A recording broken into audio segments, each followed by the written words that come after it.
Ethan Blackwood was used to silence. As the founder and CEO of Blackwood Industries, one of the fastest-growing tech empires in the world, silence meant control. No chaos, no surprises. His glass-walled penthouse overlooking the city skyline was usually the same. Calm, spotless, predictable. Please subscribe our channel A Story a Day and drop your comment where from you watching our stories. Thank you. That night, something felt wrong the moment he stepped inside. The lights were dimmer than usual. The air felt heavy. And then he heard it. A soft, broken sob. Ethan's heart slammed against his chest as he dropped his briefcase and followed the sound down the hallway. The sobs came from the bedroom. His bedroom. The room he shared with the woman he loved, more than the fortune he had built, with his own hands. "Lena?" he called, his voice unsteady. No answer, only crying. He pushed the door open. Lena was sitting on the edge of the bed, her hands trembling as they rested on her 7-month pregnant belly. Tears streamed down her face, soaking into the fabric of her pale blue dress. Her shoulders shook with each breath, as if she were trying to hold herself together and failing. Ethan rushed to her side. "Lena, what happened? Are you hurt? Is the baby okay?" She flinched when he touched her arm. That single movement terrified him more than any business loss ever had. I didn't want you to see me like this," she whispered, her voice cracking. "See you like what?" he asked, kneeling in front of her. "You're scaring me." She looked at him then, really looked at him, and Ethan saw something he had never seen in her eyes before. Fear. Not the nervous kind, not the anxious kind, the kind that comes from betrayal. "I tried to ignore it," Lena said, wiping her tears. "I told myself I was being emotional because of the pregnancy. I told myself I was imagining things." "Imagining what?" Ethan asked. Her hands tightened over her belly protectively. "The messages?" Ethan froze. "Messages?" She reached for her phone on the nightstand. Her fingers hesitated before unlocking it, as if opening it would cause her pain all over again. Then she handed it to him. Ethan's eyes scanned the screen. Anonymous messages. Cruel messages. "He married you out of pity. You don't belong in his world. Do you really think he wants a child with you?" His jaw clenched. "Someone sent these to you?" he asked, struggling to keep his voice calm. "They started weeks ago," Lena whispered. "Then today, someone came here." Ethan's blood ran cold. "Came here?" She nodded slowly. "A woman. She said she knew you. She said you were hiding something from me." Ethan felt the ground shift beneath him. "What did she say?" he asked. Lena swallowed hard, tears filling her eyes again. "She said this baby isn't the first secret you've kept." And in that moment, Ethan realized whatever was happening wasn't an accident. It was an attack. Ethan didn't sleep that night. After Lena finally cried herself into exhaustion, he sat on the edge of the bed, staring at the city lights beyond the window, his mind racing. The anonymous messages replayed in his head like a threat he couldn't swat away. Someone had crossed a line, targeting his wife, his unborn child, his family. And Ethan Blackwood never forgave that. At dawn, he made a single phone call. "Cancel my meetings," he said coldly. "And get Marcus here, now." Within an hour, Marcus Hale, Ethan's longtime security, chief and former intelligence officer, stood in the living room, tablet in hand. Ethan spoke quietly, but every word carried fury. "I want to know who's been sending messages to my wife. I want every camera feed, every visitor log, every digital footprint. No mistakes." Marcus nodded. "Understood. We'll start with the phone." Lena woke later that morning to find Ethan in the kitchen, preparing tea the way she liked it. Honey, lemon, no sugar. His calm terrified her more than anger would have. "You're not going to work?" she asked softly. "Not today," Ethan replied. "Not until this is handled." She hesitated. "Ethan, what if what she said is true?" He turned to her slowly. "What do you mean?" "The woman who came here," Lena said, her voice trembling. "She knew things. About your past, about your family. She said you ruined her life." Ethan's hands tightened around the mug. "There are things about my past I've never told you," he admitted. "Not because I wanted to hide them, but because they were ugly, painful, and over." Lena's eyes filled with tears again. "Does that include another woman? Another child?" The question hit him like a blow to the chest. "No," he said immediately. "I swear to you, there is no other child, no secret family. I would never betray you like that." "But you are hiding something," she whispered. Ethan closed the distance between them and gently cupped her face. "Yes, and when the time is right, I will tell you everything. But right now you need to trust me." She searched his eyes, fighting the doubt planted in her heart. Slowly she nodded. By afternoon, Marcus returned with the first lead. The messages are routed through a private server, Marcus explained. But I traced a pattern. They all originate from one person, Claire Whitmore. Ethan's face drained of color. Claire, he muttered. Lena noticed immediately. You know her? Yes, Ethan said quietly. Too well. He turned to the window, memories clawing their way back. Claire Whitmore had been part of his life long before. Blackwood Industries existed, before the money, before the power. She had been there during his rise, and during his worst mistake. She was my business partner, Ethan said slowly. And once, something more. Lena's breath caught. She lost everything when I cut ties, Ethan continued. I thought she disappeared years ago. Marcus cleared his throat. She didn't. She's been watching, waiting. Lena sat very still after Ethan spoke Claire's name. The silence in the penthouse felt louder than any argument. Her hands rested on her belly, slow and protective, as if the baby could sense the danger wrapping around them. Tell me everything, she said quietly. No more pieces. No more later. Ethan nodded. He knew there was no avoiding it now. Claire and I met 12 years ago, he began. I was broke, angry and desperate to prove myself. She was brilliant, sharp with numbers, fearless with risk. Blackwood. Industry started in a rented office with 2 desks and 1 broken computer. Lena listened, her chest tight. We were partners first, Ethan continued. Then it became personal. It never should have, but it did. And what happened? Lena asked. Ethan swallowed. I made a decision that changed everything. An investor offered funding, but only if I removed Claire from the company. He said she was a liability, young, emotional, replaceable. Lena's eyes widened. You agreed? I told myself it was temporary, Ethan said bitterly. I promised I'd buy her back in once we were stable. I even made her sign exit papers, assuring her she'd be compensated later. But you didn't, Lena said. No, Ethan admitted. The company exploded faster than I ever imagined. New boards, legal walls, pressure. By the time I tried to reach her, she was gone. Lena felt a knot form in her stomach. And you never told me. I was ashamed, Ethan said. I destroyed someone who believed in me before anyone else did. Before Lena could respond, Marcus's phone buzzed. We have footage, he said, turning the tablet toward them. The screen showed the lobby security camera from earlier that day. Claire Whitmore stood at the desk, dressed elegantly, her posture confident. She looked nothing like a woman who had lost everything. She signed in as a charity consultant, Marcus explained. Your building staff had no reason to stop her. The video jumped forward. Claire exited the elevator onto Ethan's floor. Lena's breath hitched. That's when she came. Yes, Marcus said. But that's not all. He swiped to another file, medical documents. Claire suffered a breakdown after leaving the company, Marcus said carefully. She was hospitalized, lost custody of her younger sister, who depended on her financially. Lena's eyes filled with tears. Oh my God! Ethan closed his eyes. The weight of it crushed him. And there's something else, Marcus added. Claire recently lost a pregnancy. Lena gasped, instinctively clutching her belly. She believes you stole the life she was meant to have, Marcus said. Your success, your family, your child. A tear slid down Lena's cheek, not of anger, but understanding. That's why she targeted me, Lena whispered. Not just you, me. Ethan knelt in front of his wife, his voice breaking. I never knew about the pregnancy. If I had... But she doesn't believe that, Lena said softly. Just then, Lena's phone. Lena! Ethan caught her just as her knees buckled. Her face had gone pale, beads of sweat forming along her hairline as she clutched her stomach, gasping. It hurts, she whispered. Ethan, it really hurts. Marcus was already on the phone. Get an ambulance to the Blackwood penthouse. Pregnant female, severe abdominal pain, now. Ethan lifted Lena into his arms, his heart pounding harder than it ever had in a boardroom.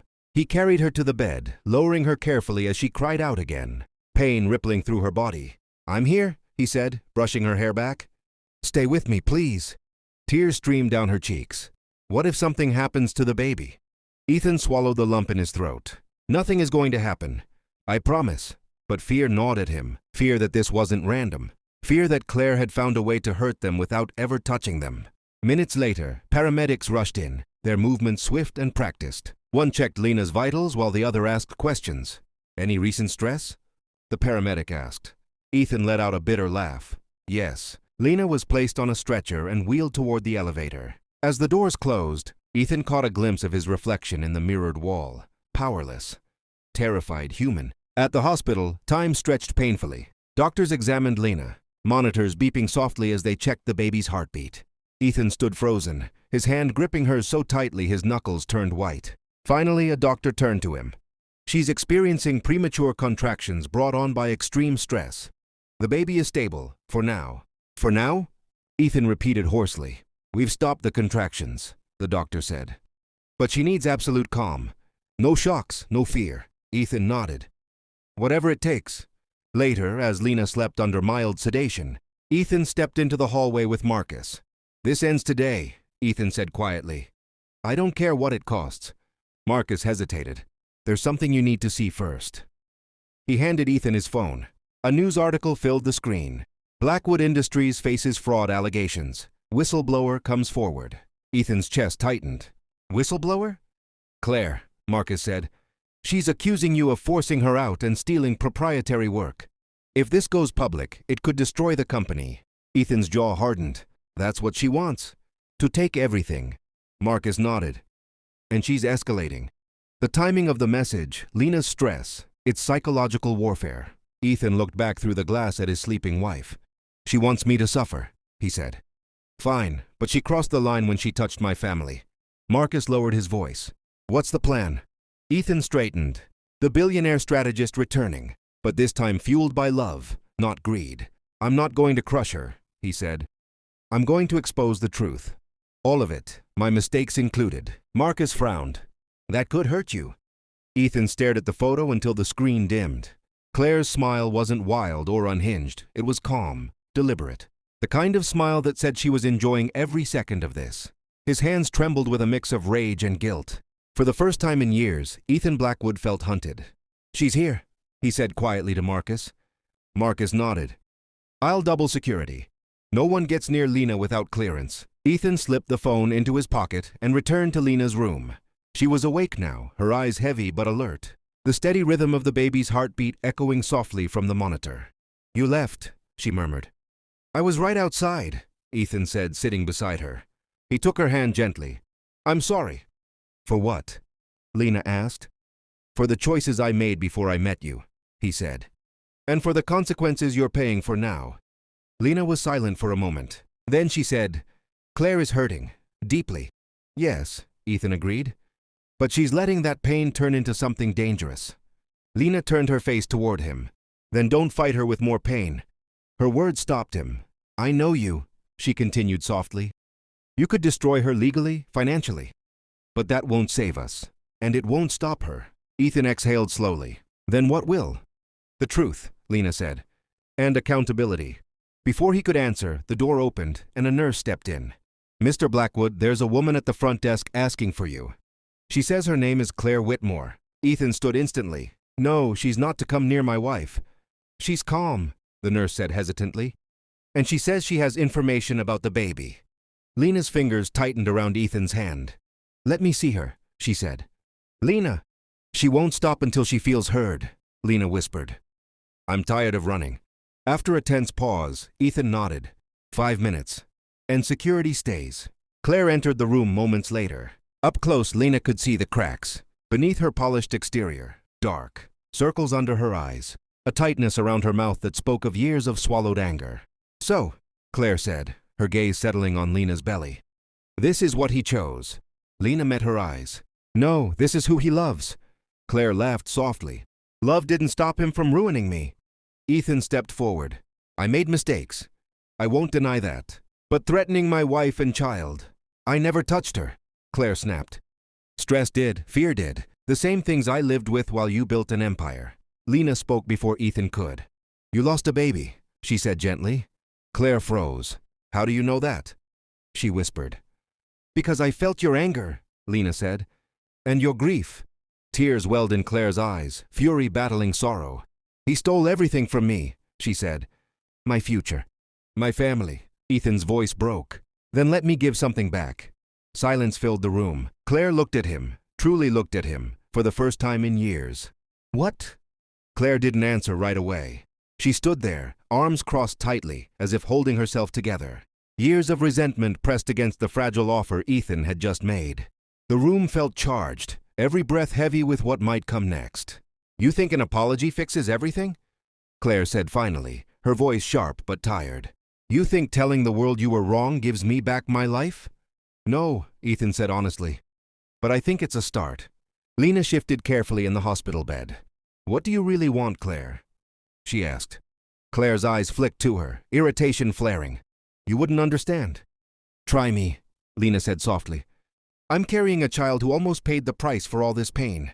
I understand fear more than you think." For a long moment, Claire said nothing. Then her shoulders sagged. "I wanted him to suffer," she admitted. "I wanted him to feel helpless. Because that's how I felt when everything was taken from me." Ethan nodded, accepting the blow. "You deserved better than what I gave you." Claire laughed bitterly. "And yet you lived happily ever after." "Not without regret," Ethan said. "And not without responsibility." Marcus cleared his throat from near the door.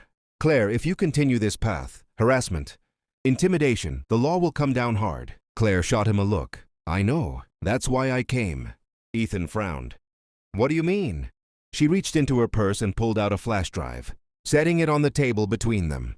"I didn't make up the whistleblower claim," Claire said. "I built half the early systems. I have proof, but I also have proof of how the board forced you to cut me out." Ethan's eyes widened. "You kept this?" "I kept everything," she said quietly, "because I knew one day I'd need it, either to destroy you or to tell the truth." Lena watched the exchange, her instincts sharp. "And which do you want now?" Claire looked at her again, really seeing her this time, not as a rival, but as another woman caught in the fallout. "I don't want revenge anymore," Claire said, her voice trembling. "I want acknowledgement. I want my story to matter." Ethan picked up the flash drive. "Then we'll tell it together." Marcus stiffened. "Ethan, this could implicate the board, investors, powerful people." Ethan's jaw set. "Let them burn. I built my success on someone else's sacrifice. That ends now." Claire exhaled shakily. "If you do this, if you go public, I'll withdraw the harassment. I'll stop everything." Ethan met her eyes. "Not because you're afraid, but because you deserve peace." Claire's eyes filled with tears she hadn't allowed herself to shed in years. "I lost my baby because I was alone," she whispered. "I don't want another child to suffer because of me." Lena reached out, placing her hand gently over Claire's. "Then help us protect this one." The monitors continued their steady rhythm. For the first time since Claire walked in, the air felt lighter. But outside, the press conference was scheduled for the following morning. Ethan insisted on it, despite every lawyer on his payroll advising against such haste. But delay only fed monsters, and he refused to let fear dictate the terms any longer. By sunrise, the city buzzed. News vans lined the street outside Blackwood Industries headquarters.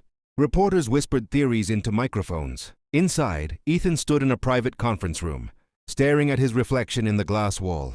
He looked older, not weaker, but stripped of illusion. Marcus adjusted his earpiece. "Security is tight. Claire's arrived through the east entrance." Ethan nodded. "Thank you." Moments later, Claire entered. Dressed simply now, no sharp lines, no polished armor. Just a woman about to step back into the story she'd been erased from. "You ready?" Ethan asked. "As I'll ever be," she said. "Are you?" He gave a small, honest smile. "No, but it's time." In the hospital, Lena watched the live broadcast from her bed, one hand resting on her belly. Doctors had warned her to avoid stress, but she needed to see this. Needed to know the truth would finally be spoken. The room hushed as Ethan stepped up to the podium. "Good morning," he began, his voice steady. "I'm here today not as a CEO, but as a man taking responsibility." Gasps rippled through the crowd. 12 years ago, Blackwood Industries was built on the brilliance of more than one person. Ethan continued. One of those people was Claire Whitmore. Cameras snapped wildly as Claire joined him on stage. "I removed her from the company under pressure," Ethan said. "I told myself it was necessary. It wasn't. It was cowardice." Claire's hands trembled, but she spoke. "I didn't lose my place because I wasn't capable. I lost it because I was inconvenient." Ethan turned back to the microphones. "I benefited from that injustice, and I am sorry." Shock turned to chaos as reporters shouted questions. "What about the board? Are the allegations true? Did you steal her work?" Ethan didn't flinch. "Yes, and I have the documents to prove how it happened." The screen behind them lit up.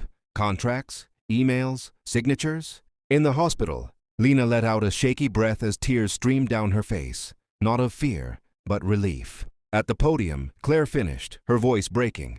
I wanted revenge because I thought pain was the only language left to me. I was wrong. The conference ended in an uproar. By noon, the board of directors had called an emergency meeting. By evening, resignations began to pour in. Ethan returned to the hospital just before sunset. Lena looked up as he entered. You did it. No, he said, kneeling beside her. We did. He pressed his forehead to her hand, overwhelmed. Whatever happens next, I choose you, always. She smiled through tears. Then our child already has more than enough. Outside the room, Marcus watched his phone light up again and again. Lawsuits, investigations, headlines, the storm. The fallout was immediate and relentless. By morning, Blackwood Industries' stock had plunged. Headlines screamed betrayal, greed, and scandal. Commentators argued on every channel. Some called Ethan brave. Others called him reckless. Lawsuits stacked up like falling dominoes. Ethan watched it all from the hospital room, seated beside Lena's bed. Do you regret it? Lena asked quietly. He shook his head without hesitation. I regret not doing it sooner. A soft knock came at the door. Marcus entered, his expression unreadable. The board has voted, he said. You're being asked to step down as CEO, temporarily. Ethan nodded calmly. I expected that. Lena's eyes widened. Ethan! He squeezed her hand. This company was never worth more than you and the baby. Marcus continued. However, there's something else. Investors are proposing a trust, shared leadership, and they want Claire on it. Silence filled the room. They want her back? Lena asked. Yes, Marcus said. Not as a favor. As restitution. Ethan exhaled slowly. Then it's her choice. Later that afternoon, Claire arrived again. This time she didn't look angry. She looked exhausted. I've been offered a seat, she said. Shared authority. Real power. You deserve it, Ethan said. Claire studied him. And you? I'll step away, Ethan replied. For as long as it takes. She searched his face. You're serious? For once in my life, he said. I'm choosing what's right over what's profitable. Claire nodded slowly. Then I'll accept. But on one condition. Ethan raised an eyebrow. Name it. We rebuild the company culture from the ground up, she said. No silencing, no erasing, no sacrificing people for growth. Ethan smiled faintly. I wish you'd been there to say that years ago. I was, Claire replied softly. You just didn't listen. That evening, Lena went into early labor again, this time mild. Controlled, watched closely by doctors. Ethan refused to leave her side. I'm scared, Lena admitted as another contraction passed. I know, Ethan said, pressing his forehead to hers. But we're not alone anymore. Hours later, the contractions eased. The doctor smiled. Your baby's a fighter. Just like his parents. Ethan laughed weakly. Or her. The doctor grinned. Or her. As night fell, Ethan stepped onto the hospital balcony alone. The city lights looked different now, not like trophies but like lives unfolding. His phone buzzed. A message from Claire. I'm not your enemy anymore. Ethan typed back. You never were. Inside, Lena slept peacefully, one hand curved protectively around her belly. For the first time since that terrible night, Ethan felt something unfamiliar but welcome settle into his chest. Hope. And hope, he was learning, was the most unbelievable discovery of all. 2 weeks later, the world had quieted, at least on the surface. Ethan no longer woke to emergency calls or frantic boardroom alerts. Instead, his mornings began in the hospital's quiet maternity wing, where sunlight filtered through pale curtains and the steady rhythm of Lena's breathing grounded him. She was still on bed rest.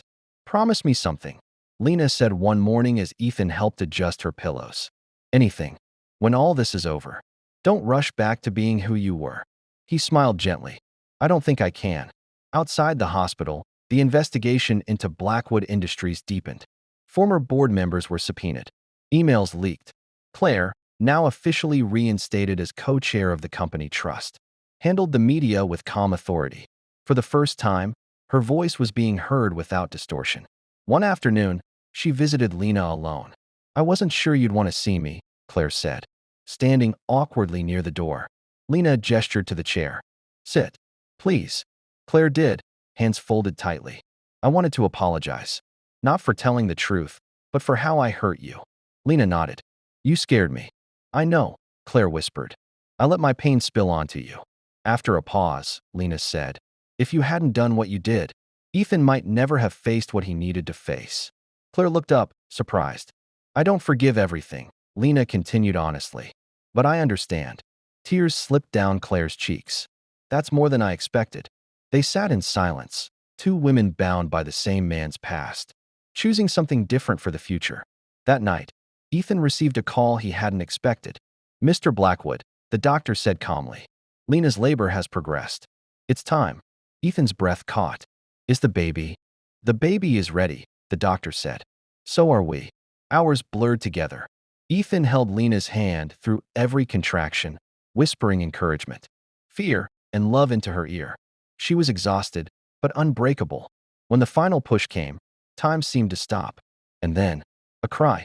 Sharp, strong, alive. Ethan's knees nearly gave out as the nurse placed their newborn in Lena's arms. It's a girl, the doctor said, smiling. Lena laughed and cried at the same time. She's beautiful. Ethan touched his daughter's tiny fingers, overwhelmed by a love fiercer than anything he had ever known. Later, as Lena slept, Ethan stood by the crib, watching his daughter breathe. His phone buzzed. A news alert. Former Blackwood board members charged in corporate misconduct case. Ethan turned the phone face down. For the first time, the headlines didn't matter. What mattered was the small life sleeping peacefully in front of him, proof that something pure could come from broken histories. He leaned down and whispered, I'll do better. I promise. Outside, the city moved on. Inside that room, a new world had begun. Ethan named her Hope, not because the world suddenly felt perfect, but because she represented what they had chosen to believe in when everything was falling apart. The first days at home were quieter than Ethan had imagined. No flashing cameras, no shouting reporters, just late-night feedings, soft lullabies, and Lena's tired but radiant smile as she learned the rhythms of motherhood. Ethan learned too. He learned how to hold Hope without fear, how to walk the hallway at 3 a.m. when she wouldn't sleep, how to read Lena's eyes when she was too exhausted to speak.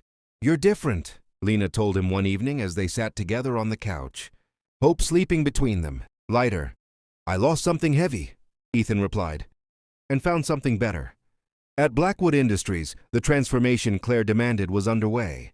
Employee testimonies poured in. Old contracts were re-examined. A culture once driven by fear slowly bent toward accountability. Ethan stayed away by choice. Instead, he spent his mornings pushing a stroller through the park, unnoticed and unimportant, and strangely at peace. One afternoon, Claire joined them on a bench beneath a blooming tree. She has your eyes, Claire said, watching Hope sleep. Lena smiled. And his stubborn chin. Claire hesitated. I wanted to tell you, I'm starting a foundation. For what? Ethan asked. For women erased by systems that profit from silence, she said. Legal aid, mental health support, real backing. Ethan nodded. I'll fund it. Claire shook her head. Not as a savior. As a partner, Ethan smiled. Then yes. As weeks passed, the world's anger softened into reflection. Interviews shifted tone. Articles spoke less of scandal and more of change. One evening, Ethan stood alone in Hope's nursery, watching the small rise and fall of her chest. He thought about ambition, about how he once believed success meant standing above others. Now he knew better. True power, he realized, was the courage to stand beside them. Lena appeared in the doorway, leaning gently against the frame. She's dreaming, she whispered. I hope they're good dreams, Ethan said. They will be, Lena replied. She's surrounded by truth. Ethan turned to his wife, emotion thick in his throat. Thank you for not giving up on me. Lena stepped forward, resting her head against his chest. Thank you for becoming someone worth waiting for. Outside, the city lights glimmered softly, no longer symbols of conquest, but witnesses to quiet redemption. Ethan kissed his daughter's forehead and whispered, Welcome to a better world, Hope. And for the first time, he believed those words might be true. 5 years later, the headline didn't mention Ethan Blackwood's name. That was intentional. Instead it read, Employee-owned tech firm sets new ethical standard in industry. Ethan read it quietly at the breakfast table while Hope colored beside him, her tongue peeking out in concentration. Daddy, she said proudly, holding up the page. I made a rainbow. He smiled. It's perfect. Across the table, Lena watched them, her eyes warm and steady. Life had settled into something gentle. School mornings. Shared meals, laughter that came easily. Wealth still existed, but it no longer defined them. Later that day, Ethan stood in the back of a small auditorium, unnoticed as Claire took the stage. The foundation began as a response to injustice, Claire said to the audience. But it became a promise, to never again let silence erase someone's worth. The room erupted in applause. Ethan didn't clap the loudest. He didn't need to. After the event, Claire found him in the hallway. "She's brilliant," she said, nodding toward a photo of Hope on Ethan's phone. "She taught me more than business school ever did," Ethan replied. Claire smiled. "So did you, eventually." They shared a quiet laugh, the past no longer a wound, but a lesson. That evening, Ethan walked home hand in hand with Lena, Hope skipping between them. The sun dipped low, painting the sky in gold and violet. "Daddy," Hope asked suddenly, "what do you do?" Ethan considered the question carefully. "I try to do the right thing," he said. Hope nodded seriously, satisfied. At home, after Hope fell asleep, Ethan and Lena stood by the window, the same city skyline that once felt cold and distant. "Do you ever miss it?" Lena asked. "The power. The rush." Ethan shook his head. "I mistook noise for meaning." He wrapped an arm around her. "Losing everything I thought mattered saved what actually did." Lena leaned into him. "We didn't lose everything." "No," Ethan agreed softly. "We chose better." In Hope's room, moonlight traced her peaceful face. Ethan watched her sleep, remembering the night he'd come home to tears, fear, and an unbelievable truth that shattered his world. It hadn't ended him. It had rebuilt him. He whispered a promise into the quiet. "May you never have to unlearn love the way I did." Outside, the city breathed, imperfect, alive, evolving. Inside that home, the story ended not with triumph, but with something far rarer: peace.